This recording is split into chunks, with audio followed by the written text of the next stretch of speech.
Okay, good afternoon, everyone. I welcome everyone for our Cubinar, that is quarantine webinars scheduled every Friday at 4 o'clock. And I welcome everyone who've joined us on YouTube as well as our speakers of today. The topic is supercharging your digital transformation journey. So we have been joined by business and technology leaders who will be discussing about this topic at length. Just a note to our attendees that we will be conducting a Q&A session towards the end of today's panel discussion. So if you have any questions, please feel free to use the chat box on YouTube to share your questions with us. Alternatively, you could also send us an email with your questions, and on your behalf, I will direct those questions to our specific speakers. And with that note, I think let's start with a brief introduction about Creating Values. So Creating Values is an ISO certified management consulting firm. We provide strategic advisory services to organizations across industries. The domains in which we provide our consulting services include people and culture, which is our HR advisory arm. Technology and risk is our ID consulting arm. Business strategy consulting, brand strategy consulting, and executive search services. During 7 years of operations, we have completed more than 225 projects. We have worked across more than 15 industries, and we are proud to have a repeat order rate of as high as 90%. So if you have any queries regarding any of our consulting services, please feel free to get in touch with us.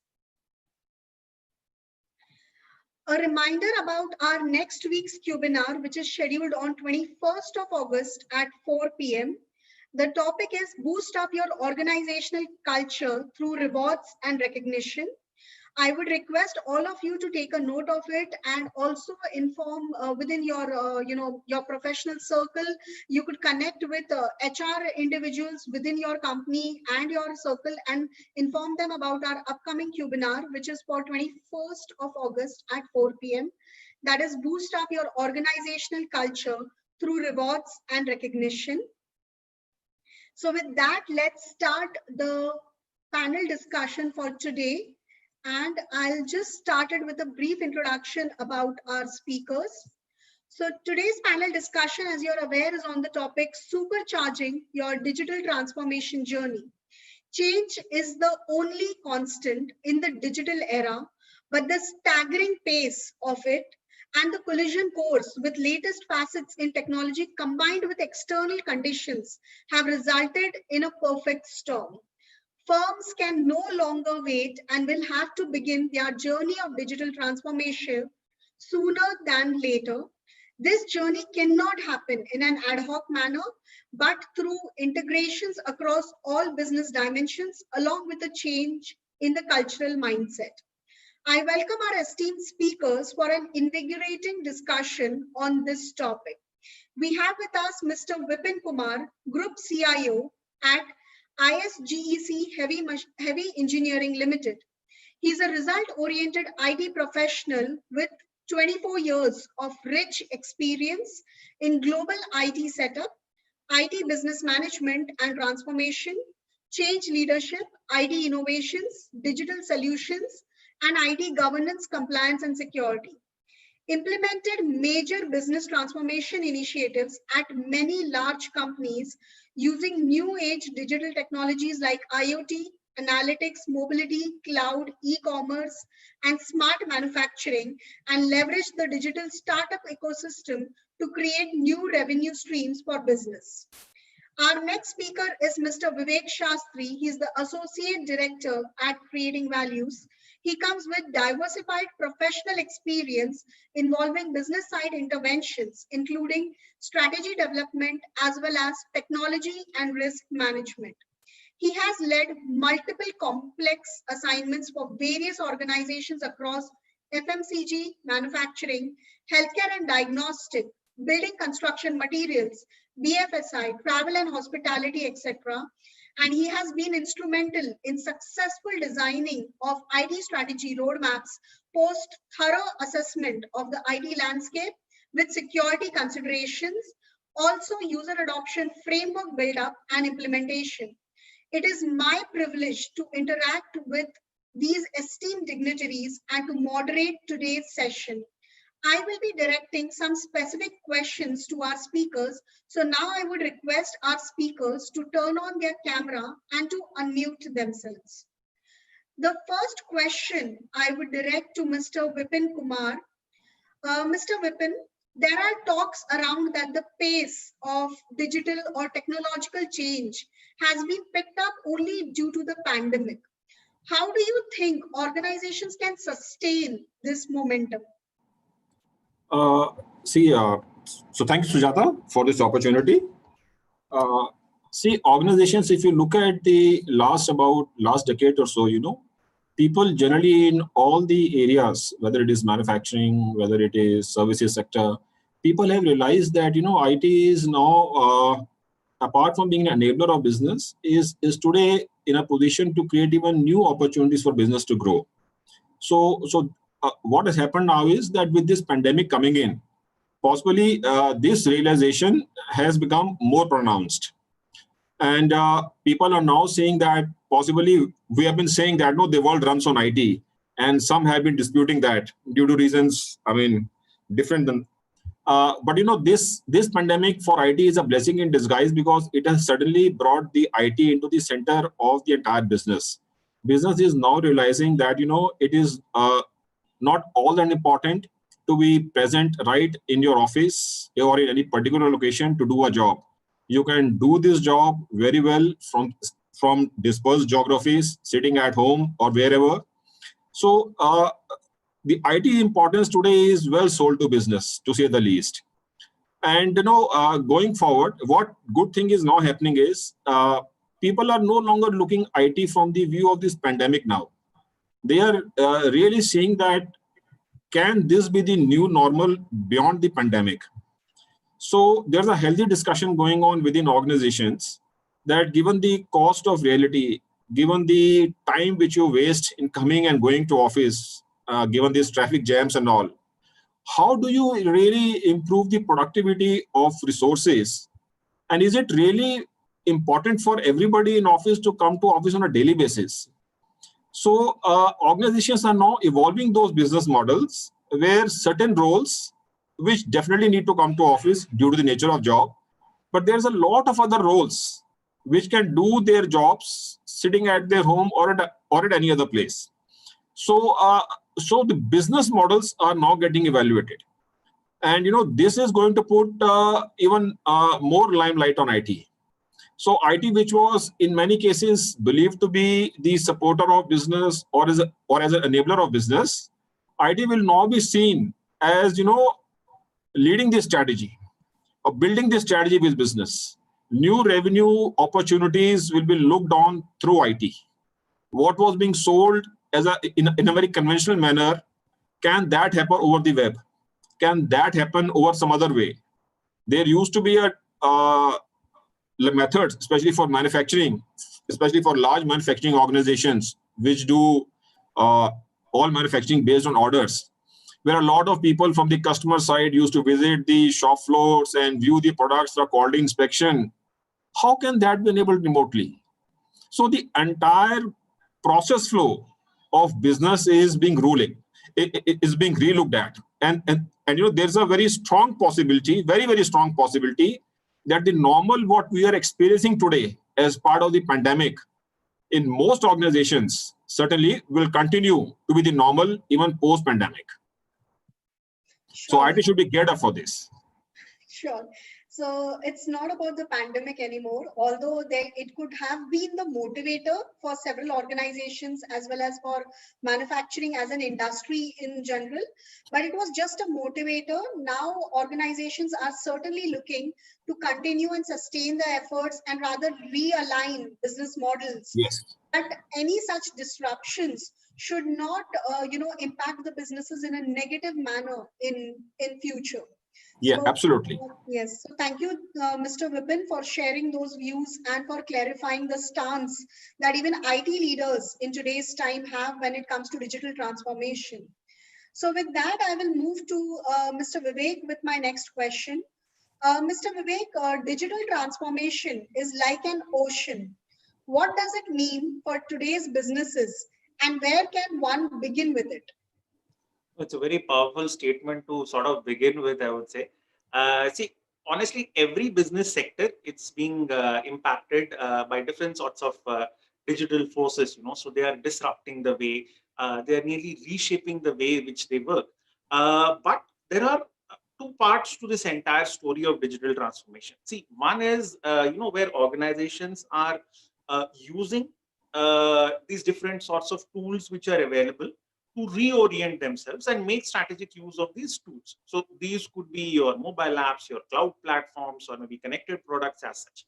Second is, the second part to it is that, using these digital technologies, you are changing the nature of business itself. So you could consider this entire phenomenon in terms of, transforming to digital. And the second part is in terms of transforming digital. So if I consider digital technology as a destination, the second part is how do I reach that journey in first place? How do I make that entire journey? Now, of course, the concept of, or rather the idea of digital transformation is different for different businesses as such. But broadly, they would be sharing three sets of characteristics, which I call it as the three C's. So see, ultimately, high level of collaboration. That is something which is definitely going to be there. Secondly, I would say, that it is a continuous process. It's not like a project which you have begun and there is a start date to it or there is an end date to it.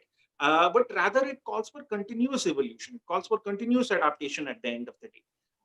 Thirdly, businesses are getting more customer centric. It's like, what is it that the customer decides? What is that we can provide in terms of an enhanced service and meeting the unmet needs of the customer. So this is how I think what it means for today's businesses. But then the question comes up to where do you begin with? See, I would say that every business has to start with its own set of business priorities, which is having. But if I was to put it in terms of a digital quadrant, which I could call it, so on one hand, you have at the center, you have your business, the client in the client organization. At the outset, you have on one side, you have your external factors, like all your customers who are there, maybe different sorts of vendors who are there. That is one part of it. The second part which needs to be balanced is in terms of the internal perspective. You have different plants, you have different employees who are there. How do you evolve and get across more sort of connected products so that you have greater amount of collaboration and trust? Third is, of course, managing the business operations. So how can you get in more and more efficiencies across your manufacturing platforms? Can we bring in maybe IoTs, the AI and MLs of the world? And fourthly, next comes your products, platforms, and networks. So if a business is ultimately able to balance or manage all these four quadrants out, I think that is a good place to begin with. But last but not the least, you have to start somewhere. Often organizations, they keep pondering, do I do it? Where do I begin with? But make a start, because if you don't make one, you are stuck. Sure. So ultimately, it is for a business, every business, to understand their own priorities, accordingly strategize on where should they begin with, analyze the impact that any digital intervention might have, and accordingly move forward. So thank you for that, Mr. Vivek. So the next question I would direct to Mr. Vipin Kumar again.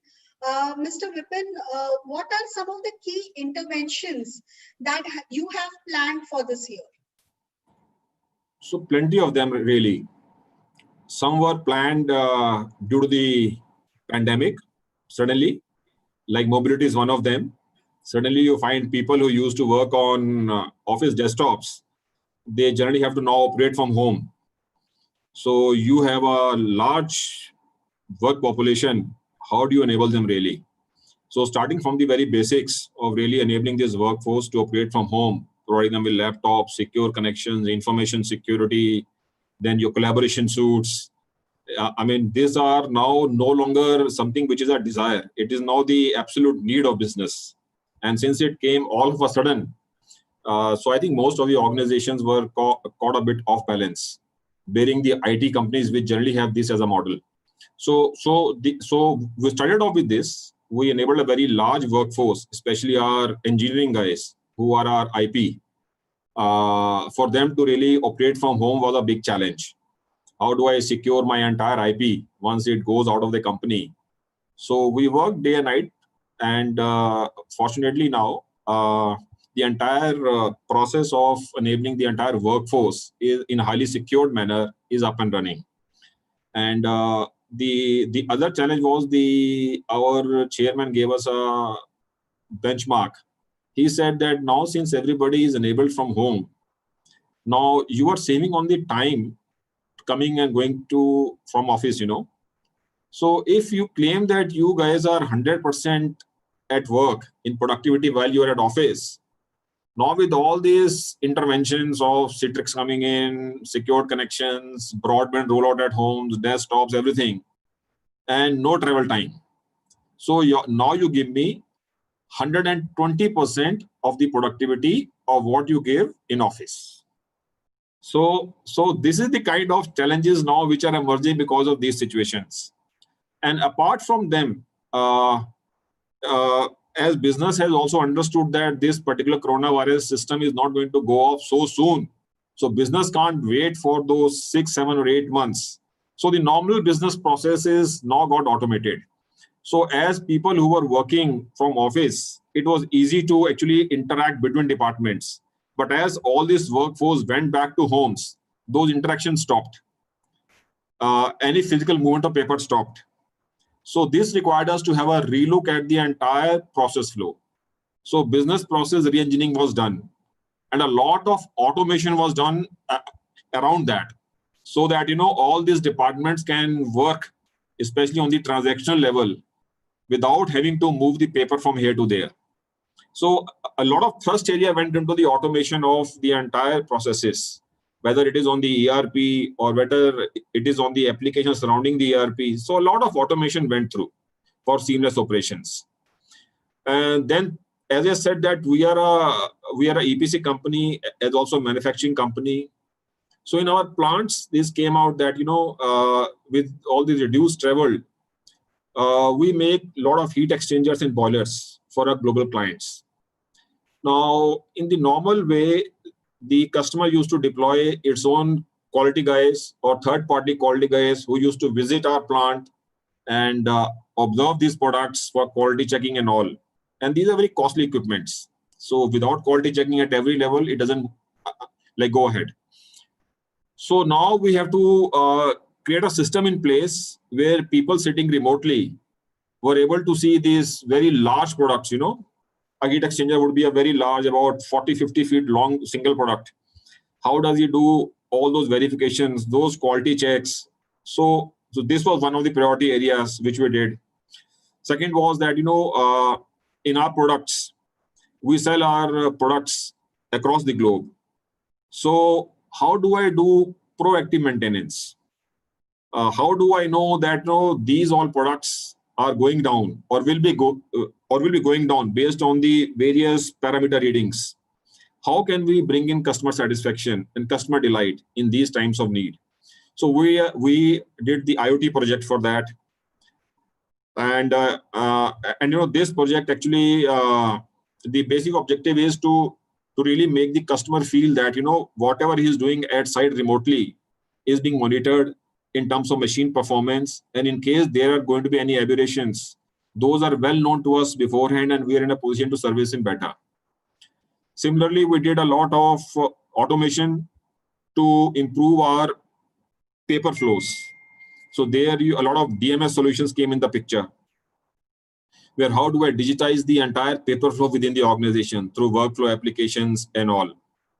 And then, of course, a lot of productivity solutions to really connect the organization at any point in time across geographies.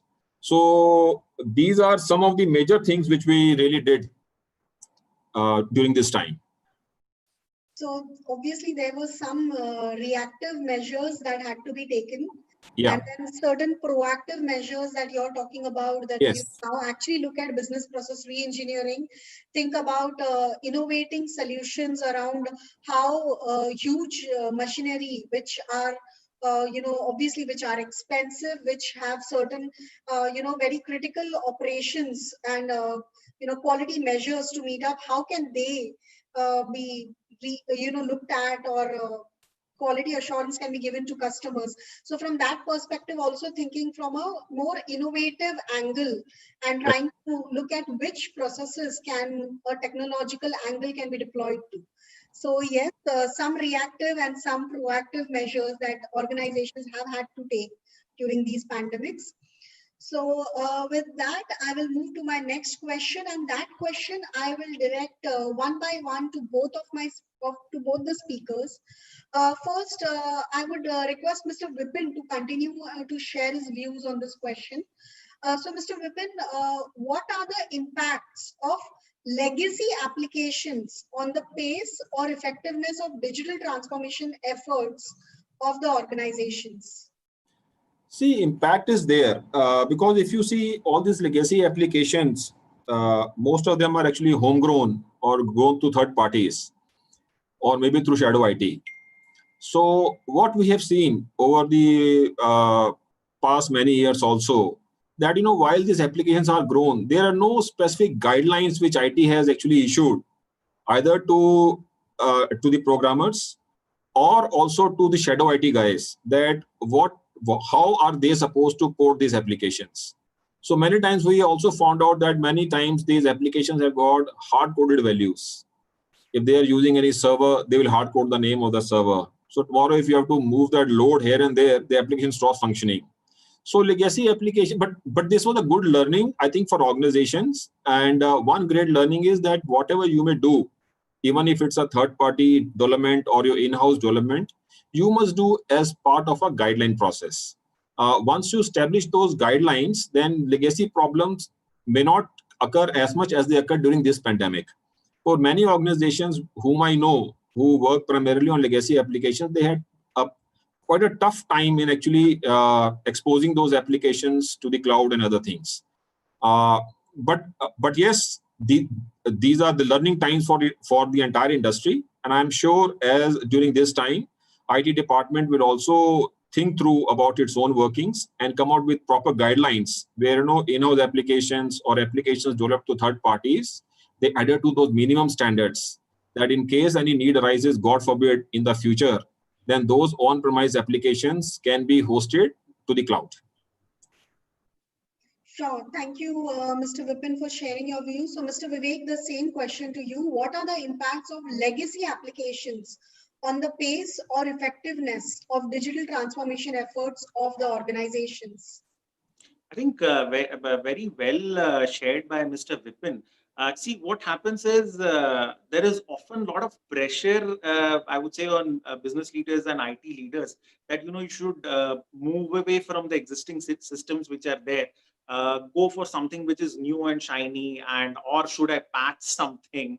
But the reality is, which he also suggested, that businesses of today are hard-coded with the technology investments of a previous decade. So yes, your digital transformation initiatives are bound to be affected by it. But the real question is, to what extent are you going to let it affect? See, at the end of the day, business outcomes must take priority.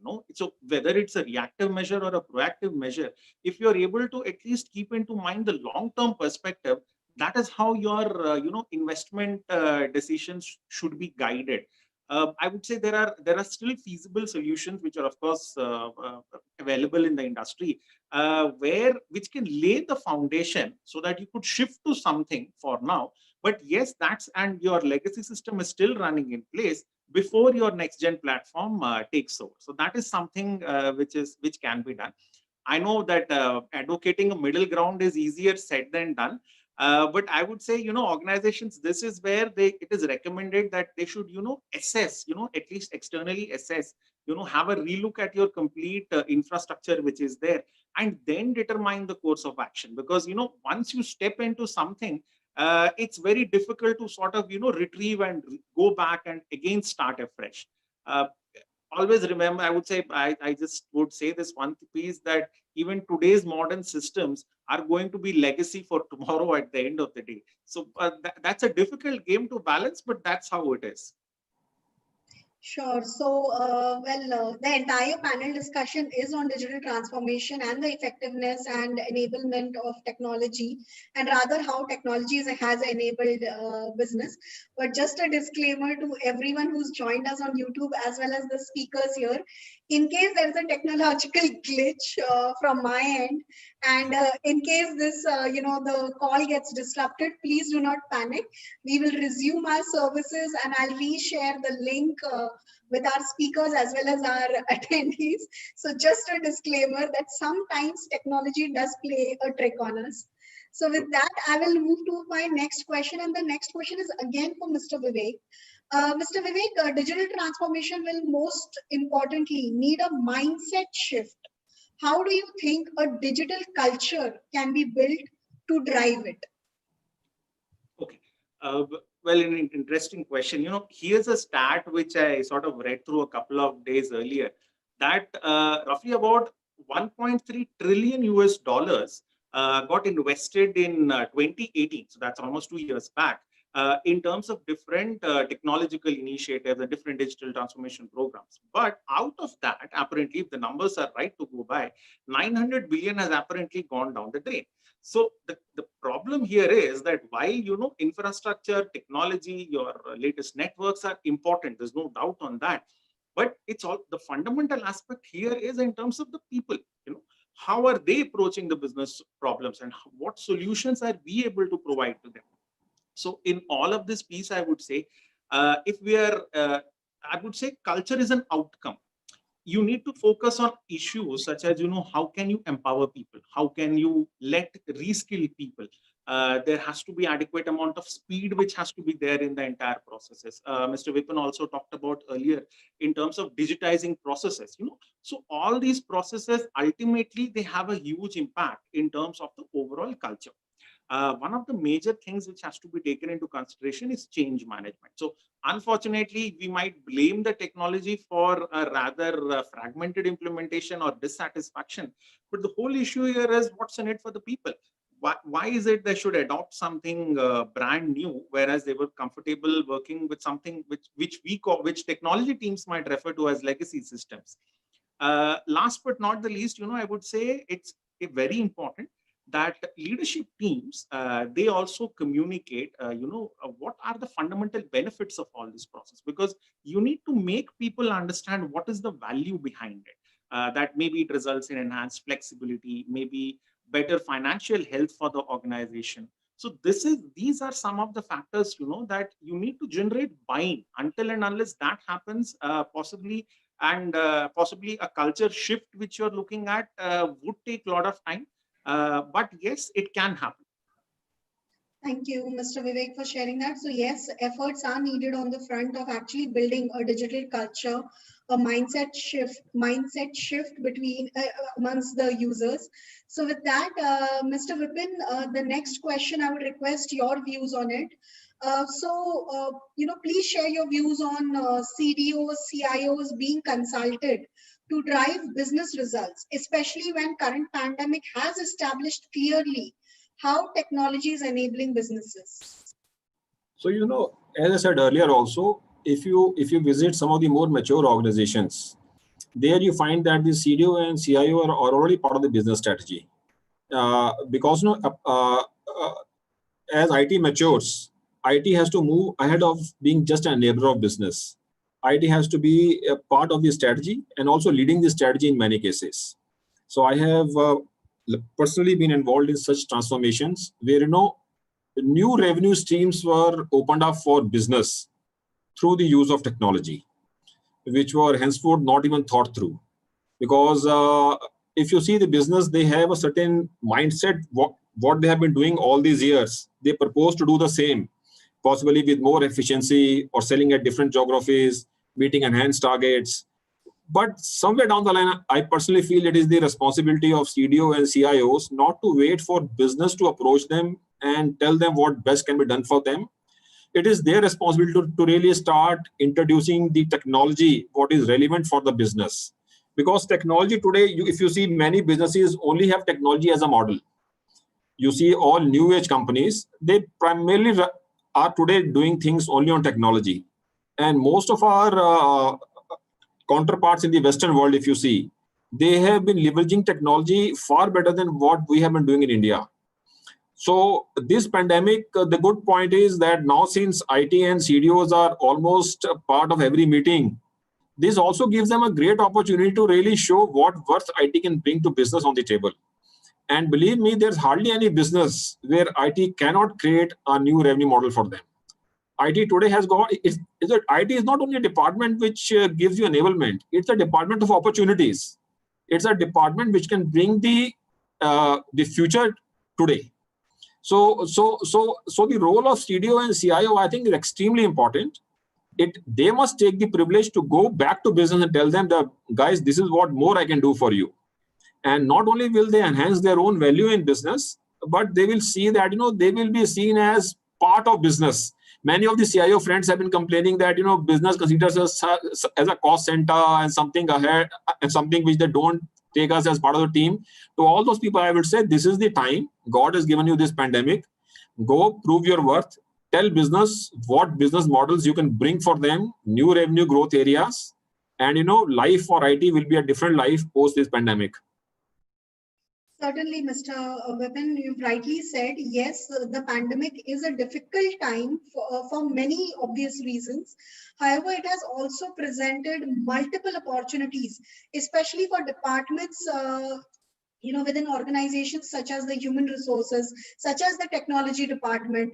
And it is the time wherein, several opportunities have been unearthed, have been uncovered, and rather it's an open playing field for now the IT and technology leaders who have already established themselves within the organization to take it a step forward and not just talk, about digital transformation, but actually walk the talk and make it happen. So this is the right time. In fact, there are several thought leadership related blogs, articles, which have been floated, have been shared. And those are not just thoughts, but rather there are, very practical applications that are involved in these sort of articles. One such article has been written by Mr. Anshul Dureja as well. Mr. Anshul Dureja is the MD and CEO of Creating Values. So on LinkedIn, he had posted one specially for the IT leaders, wherein he talked about the major areas of opportunity that would open up for IT to shine. So what we'll do is we'll share that link of that blog along with the recorded version of today's discussion so that it's easily accessible and it can be shared by all of our viewers as well as the speakers within their own professional network. So with that, I will move to my next question, and I would direct that question to Mr. Vivek. Mr. Vivek, digital transformation can impact the fundamental way in how firms work and deliver value to customers. So please share your thoughts on how building strategy roadmaps can help streamline diverse initiatives. Sure, Sujata, thank you. For any organization, before they embark on this sort of a digital transformation journey, it's very essential to have a well-developed strategy in place.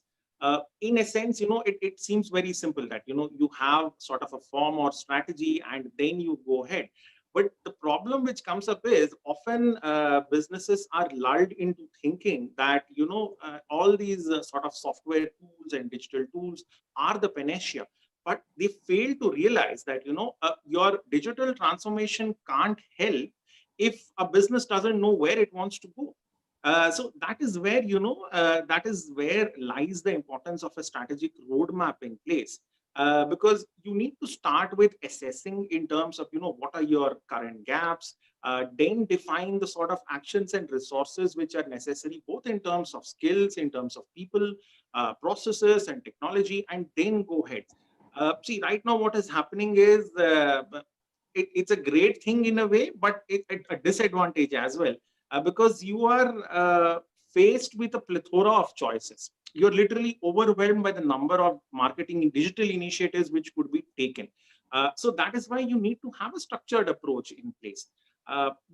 So that is where, organizations also need to do maybe some sort of a maturity assessment in terms of, developing a gap-based framework. Look, where are they lying across different areas? Maybe there is some area where doing phenomenally great, and that doesn't require a certain technology tool which is being planned as such.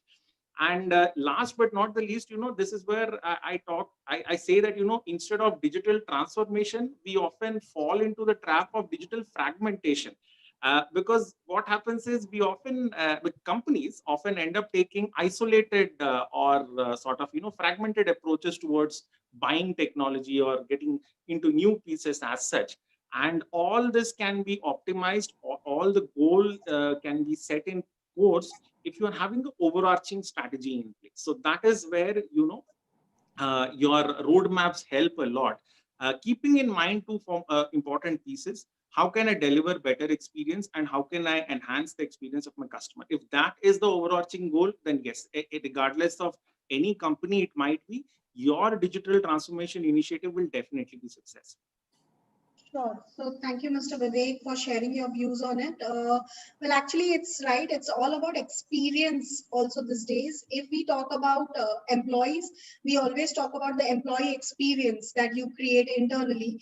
If you talk about customers, what is the customer experience, the user experience that as IT leaders, as digital leaders, can we provide to our customers?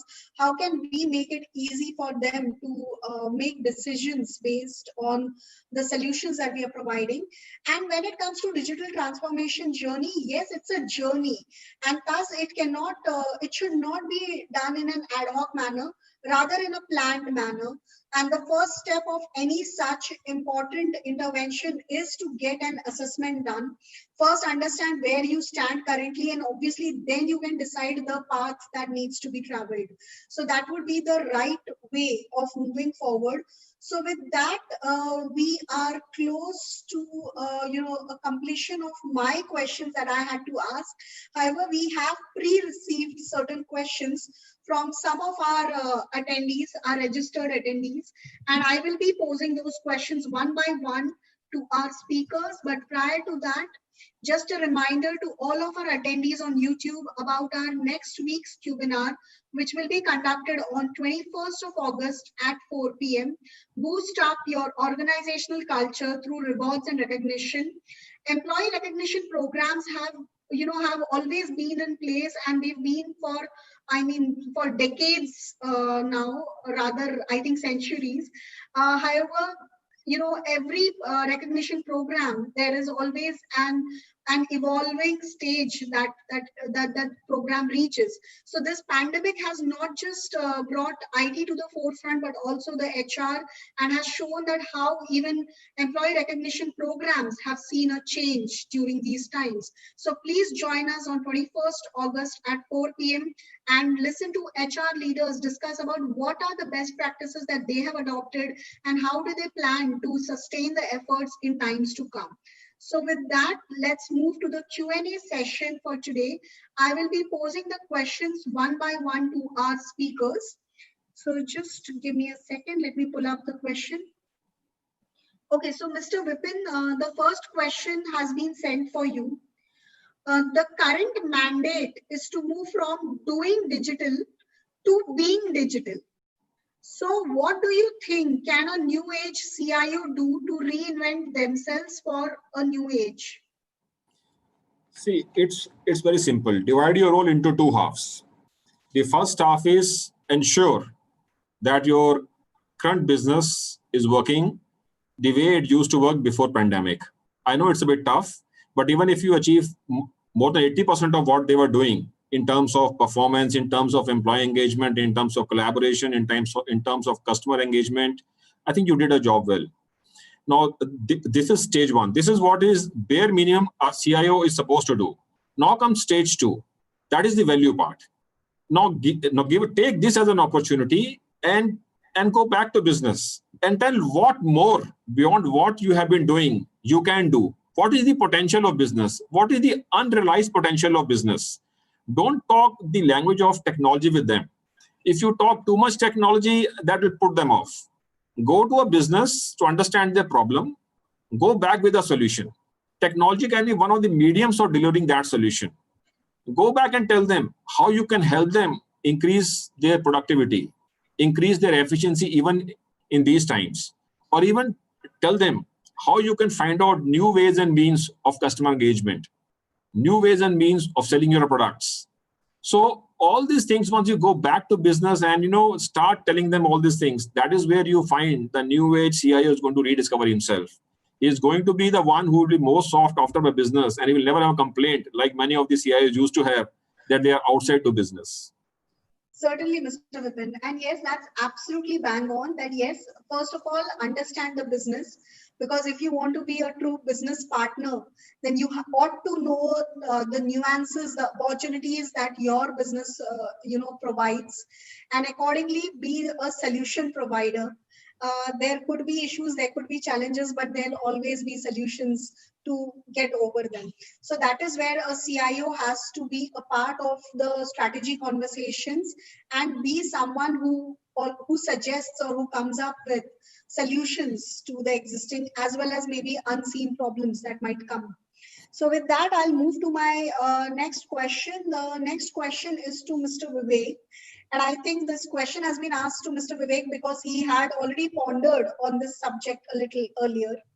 So, Mr. Vivek, the success of any major organizational initiative lies in effective adoption. So, user resistance is counted amongst the top roadblocks by technology and business leaders in adoption of technology. So, how can this be efficiently countered by organizations, the user adoption part? Interesting. When it comes to digital transformation, human behavior is one of the most overlooked facets. That is the sad part. Even when if firms were to do postmortems of their so-called failed initiatives or possibly some suboptimal initiatives, the focus again tends to be on the technology domain. Very little emphasis is given on the importance of user adoption or why certain user resistance is coming up. So how do you break it? Like what can organizations do? So here is to start with, I would say, build a business case for it. Why is it that a certain technology intervention or an initiative is being planned? What are the benefits at the end that will be accrued? And keeping in mind the right goals, keeping in mind the individual goals which would be attained as a result of a particular initiative.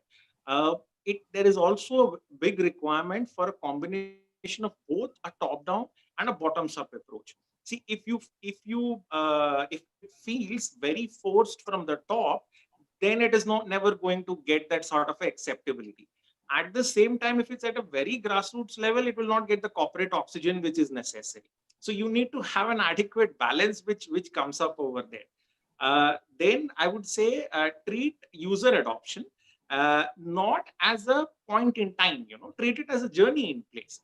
It's not that maybe we've just begun with something and so you have a campaign which is there. There are certain change management workshops which are going on and that's the end of it. That is where the problem lies, because it's not a sustained effort. Unless and until you focus it over a period of time, these interventions are they are going to dry down. They're going to die down over a period of time. Then I would say, have a multidisciplinary approach. Often what happens is you just see one terse email saying that okay, so and so initiative is being planned, and which is where the problem lies, because so what, fine, I was more than happy with my earlier system. So visually branding it, maybe having different sorts of danglers or collaterals which might be there. At the same time, having dedicated user adoption workshops over here as to which answers the question of what's in it for me. That is when you have a buy-in from each and every individual. See, every individual or every employee who's working within an organization needs to be considered as that small atom or nuclei, which is very critical to ensure that your cell sustains its journey in the longer run. So that's how the focus has to be. It has to be individualistic. It has to be customized. The customization is one very important fact. Just don't look at the Silicon Valley saying, oh, they're doing fantastically well, so why not ape them? You need to develop those sort of interventions which are very focused, keeping in mind the realities of the business in place. So, I think these are, there is an art to it. It takes time, but it can be achieved. So those are my thoughts on this particular thing. Thank you, Mr. Vivek. In fact, the question itself, the first sentence was the answer that the success of any organizational initiative lies in its effective adoption. So yes, you have to always consider the human factor. You could have the best of the technologies, but if it is not leveraged, then it's not a successful technological deployment. So always try to understand the user's mentality, the psychology, and then try to build interventions around it, and always answer what's in it for me, for the users. Brand your interventions, create a buzz around it, so that it doesn't just get restricted to the IT team that is leading it, that is nurturing the project, but rather it is adopted throughout the organization and it is celebrated and accepted throughout the organization. So have a effective user adoption framework in place and invest efforts towards it. So with that, I will move to my next question, and I'll want to keep this question common to both the speakers. So I would request both the speakers, to maybe spend a minute in responding to this question. I'll first go to Mr. Vipin for a response on this question. Mr. Vipin, it is often remarked that there is a measurable disconnect in how technology teams and management see their work in relation to the company's overall strategy. How can firms bridge this gap? The gap between how technology teams and how management sees the work in relation to company's overall strategy. See, this gap occurs because if you really go and start selling your solutions as technology solutions and proposing the final result as what you will get out of technology, then this gap will definitely occur, irrespective of what you do. But if you build a strategy of taking the business along right from the time when the objective is being set as to why this project needs to be done, and making business head those technology initiatives, then these gaps will not be there. Because then it is business which is driving technology, not IT which is driving technology. As we said, business has got no interest in knowing what technology you are deploying. They have every interest in knowing what problem are you solving. So involve business not at the end or at the middle. Involve them while defining the problem. Once the problem definition is happening with business, they have an ownership that here is a guy who knows a bit of technology. He brings those technologies and solves my problem. And is he solving my problem? So make him as the head of the project. Once he is the head of the project, he understands what language the team is talking. He understands what is that teams are delivering. He understands what he is getting out of that project. So this difference will not be there because the reviewer and the answerer will be the same. So as many times business has to review IT, you will find these disconnects happening. But as many times business reviews business, where IT is part of the business team, IT will never have a problem. So be part of the larger business teams. Don't stand in the team as an IT guy out. That's my advice.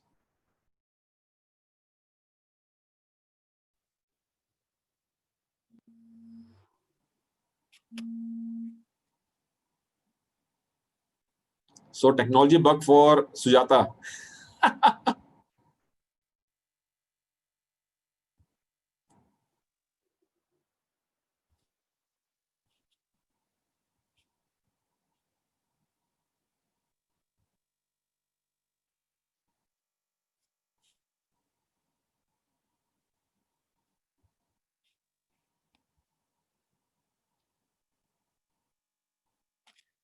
Mr. Vipin, I hope you're able to hear me. Absolutely, I can hear you. Did you heard my question? My answer?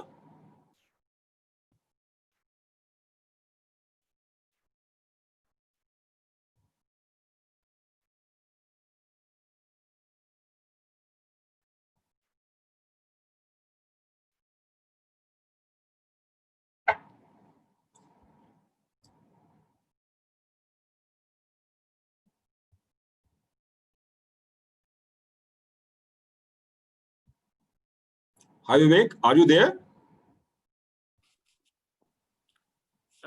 Mr. Vipin, sorry, I'm back. I think there seems to be some issue. I'm not able to see Sujata as of now. She would be back in a couple of seconds. So Sure. let's wait for a while. Sure.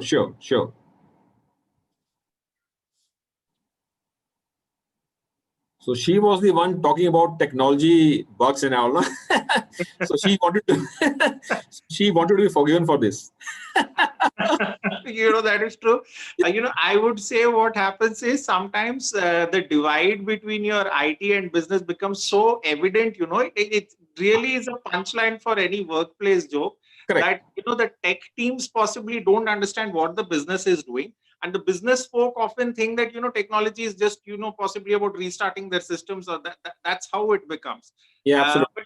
But at the end of the day, as you were saying, when, IT starts thinking in those terms, that they are all part of the whole solution in first place, having that understanding of that shared goal, and, possibly changing your entire mindset as such. It's not about that just a siloed approach as such. But possibly understanding what is the pain point of maybe a sales function or a marketing function. That is when I guess things would work on in the longer run. One very important aspect which you brought about was in terms of, speaking the language of what the technology initiative really means, So you need to demystify that. Like, what is it that the business is going to get at the end of the day? Until and unless that happens, there will always be this divide which would be coming up. And again, we talk about user adoption and other pieces as such. Yes. Sure. So I'm sorry I got disconnected in between, talking about disclaimers at the start of the discussion. So I hope the discussion continued even without me. Absolutely. Okay, so thank you so much. In fact, that was the last question that we had received. And I'm glad I at least got to catch Mr. Vipin's response, if not Mr. Vivek's response. We did have both the responses in place, Sujata, so that's fine. All right, so thank you so much. So with that note, first of all, I would like to thank all of our attendees who joined us on YouTube. I hope my internet connectivity did not disrupt the YouTube link that you were viewing the discussion on. So thank you so much for being with us. And obviously, last but not the least, I wish to thank our speakers, Mr. Vipin Kumar, as well as Mr. Vivek Shastri, for being a part of today's panel discussion and for actually sharing your insights, your observations, your learnings, some of the case studies that I hope the business and IT leaders who are viewing this panel discussion can take a note of. Maybe use the similar business cases within their organization to drive the digital transformation journey that they wish to embark upon. So thank you so much, Mr. Vipin. First of all, for giving us your valuable time, and secondly, for giving us your valuable insights, as well as Mr. Vivek. Thank you. Thank you so much. Thank you so much. Yes. Thank you. Thanks, Sujata. I think with that, it's Creating Values Cubinar Friday signing off for today. Thank you so much. And we hope to see you again next week for our next Cubinar, which will be on 21st of August at 4 p.m., which would be about the discussions of employee recognition programs, and HR leaders will be joining us. Thank you. Sure. Thank you. Thanks, Mr. Take care.